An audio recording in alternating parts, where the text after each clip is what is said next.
Hello, I want to talk about strategies to reduce the incidence of knife crime in the UK.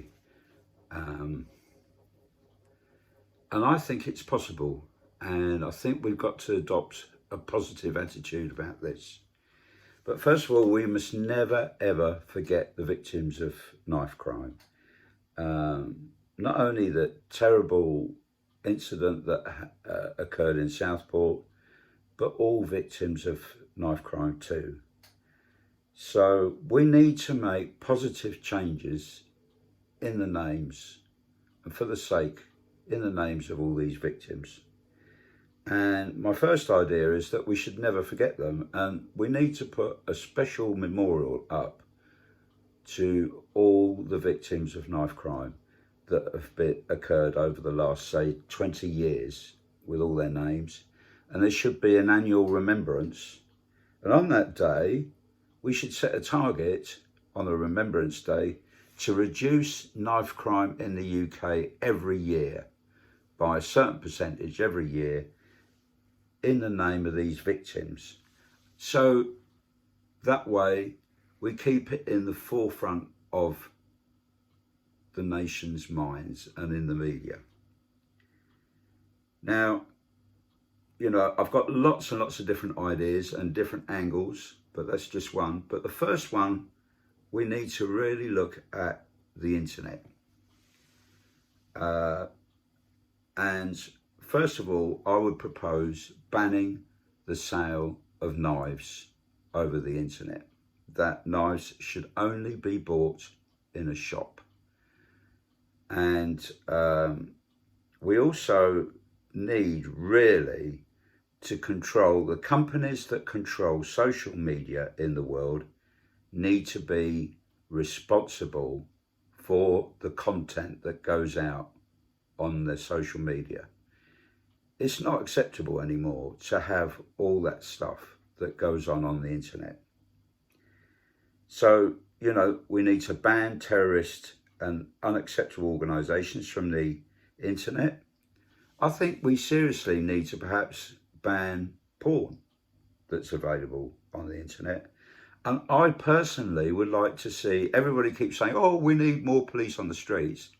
I actually like to see a visible presence of the police on the internet, of them intercepting things that go on the internet and appearing on your screen saying, hello, you shouldn't be looking at this, and more activity, more of a presence, because there's just far too much that goes on. Like every day I get, emails trying to con money out of me, and it's just not acceptable. If that came in the post, the police would act on it. But as it's an email, we need more of a positive presence. Now, the other thing I think is we need to foster a really caring society. Violence breeds violence. And we need to extend the hand of friendship to people who are isolated, to people who are different. And we need to try and ensure that young people, that children have a positive experience of growing up in the UK.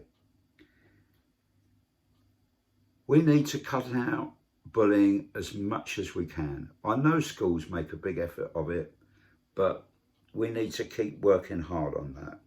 The transition from primary school to secondary school, I know schools work on this, but we need to make sure it really goes well and we put our efforts into that.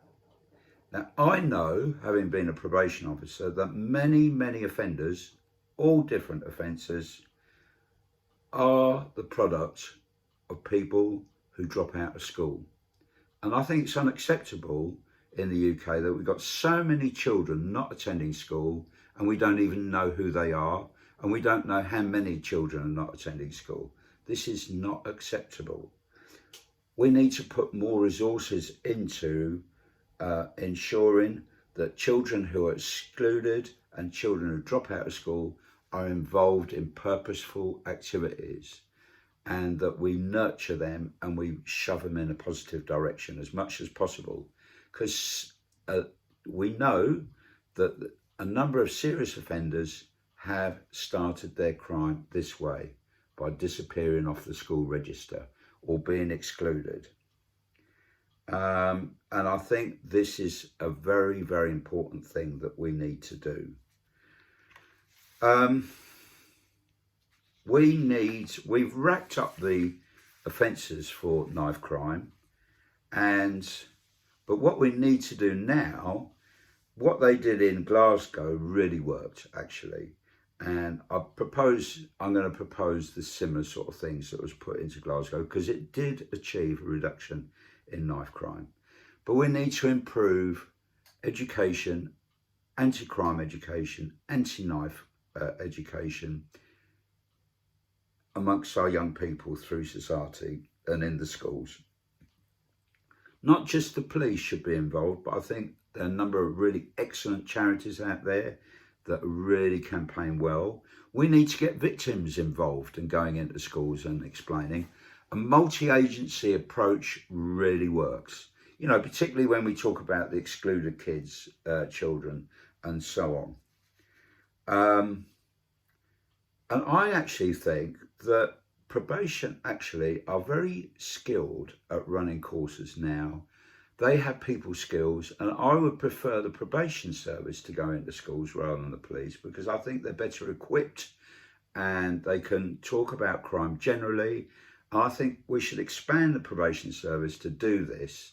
And I think many probation officers would welcome doing this sort of face-to-face work, because a lot of the time now, their job has become overwhelmingly bureaucratic, and they would find it purposeful to go into schools and nurture our future adults to go in the right direction in life and to do some crime prevention work with them.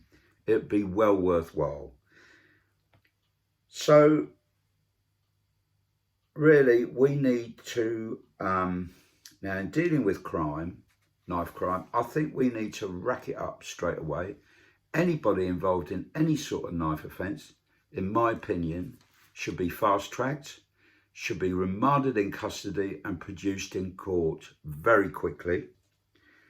We need not only firm penalties in dealing with the offenders of knife crimes, but we need to look at why they're involved with knife crime, and we need to put positive steps in place to ensure that they don't commit any more knife crimes, but also to shove their lives to go in a positive direction. So if they need help of some description, and often it might be something else, they might be drug related or alcohol related, but if they need support, they need to be given support.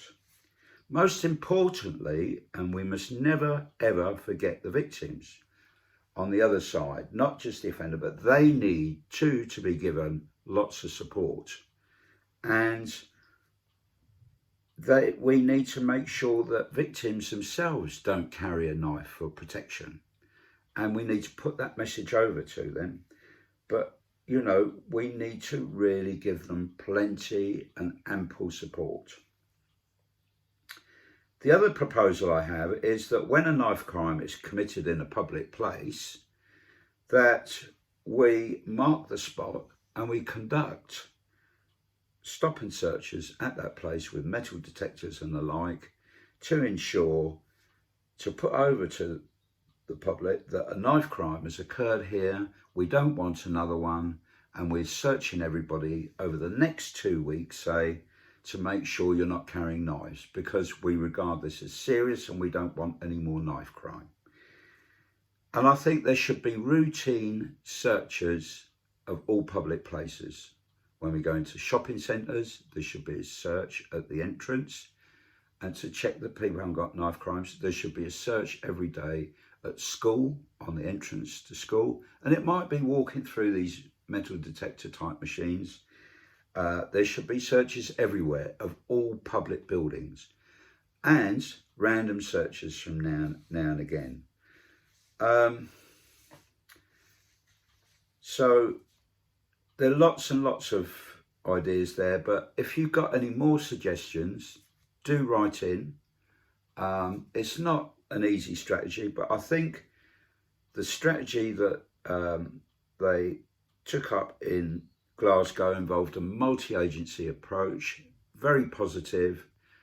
Was quite tough, you know, this straight remand in custody and producing quickly at court, and tough penalties, but also lots of support for both the victim and the offender. And most importantly, I think, is the education. We really need to educate everybody not to carry knives in the UK, and put over that there are other ways of resolving difficulties and disagreements other than carrying a knife, okay? And that's it. But if you've got any other suggestions, do write in. I'll be pleased to hear them. All the very best now. And also, don't forget to look out for my book. It's called You the Sentencer, and it's available from Amazon. All the very best now. Bye-bye.